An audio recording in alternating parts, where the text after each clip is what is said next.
We've asked him to talk about the potential for progressive changes in several areas this year and about the most effective ways that we can be of influence to our legislators. Delegate Niemann.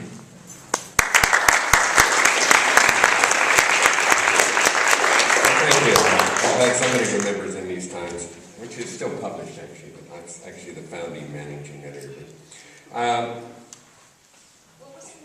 In These Times, now it's a magazine, it's a national socialist newspaper, so,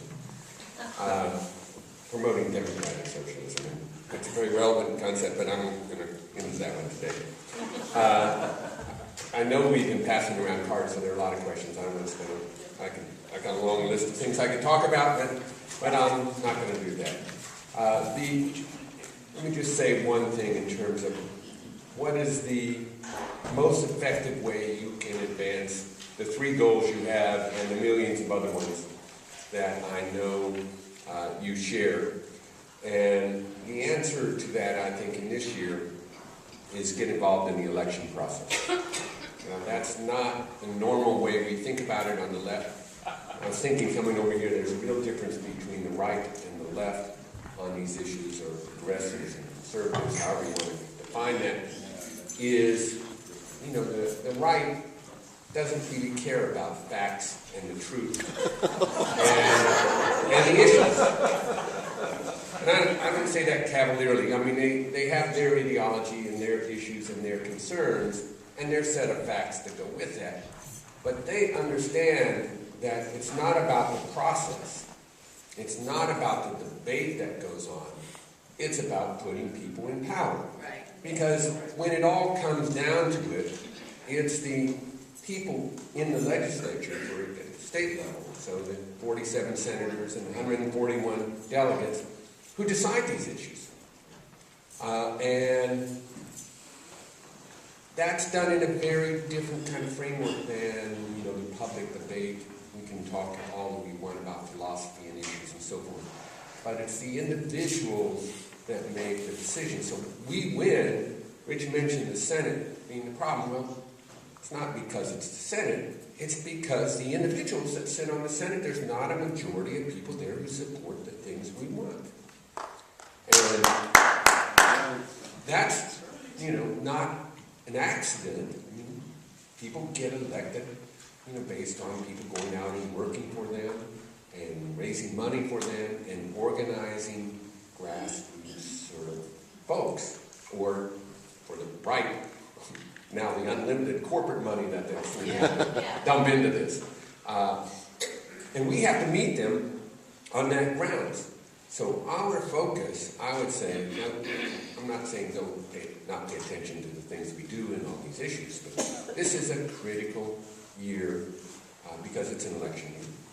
We're going to elect new statewide officials. Every senator is up for election. Every delegate's up for election. At the state and local level, you've got almost everybody's up for election. We got congressional elections. So one of those key votes actually is Frankie Craddock, who's going to be targeted. Probably is going to have a huge, not probably, he's going to have a huge battle in his election. But the same things will play out in some of the other districts. And that's where you can really make a difference. And we need to focus on getting people who share our values elected to office. And we do that by getting directly involved in the process. And that impacts as well as the ability to influence legislation. As I mentioned, we all will say, well, contact your legislators. If they know who you are, they're going to be a lot more responsive. That's the way it works. It's the real sort of world. If you contribute to their campaigns, I don't care what we can say about how we all are impartial and so forth, but I know who contributes to my campaign. When they call me up, I'm going to make sure that call goes back to the top of the list. Now, I may call everybody else, but that's kind of key. So I would say that's the message we have to take back and say we have to get actively involved. That's what the right does. Right? They are concerned about power. And we need to be concerned about power because that's where the changes come. And the changes and choices are getting harder and harder all the time. I think Rich was great, his speech about really the progressive nature of Maryland.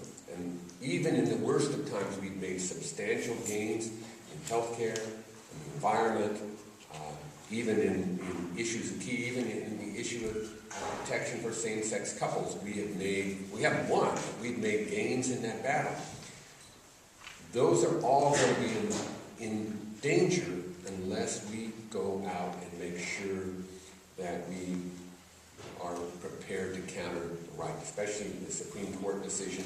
They're just going to make it more difficult. Somebody says, does that mean Constellation Energy can spend $5 million against Martin O'Malley? That's right. And the answer is probably yes.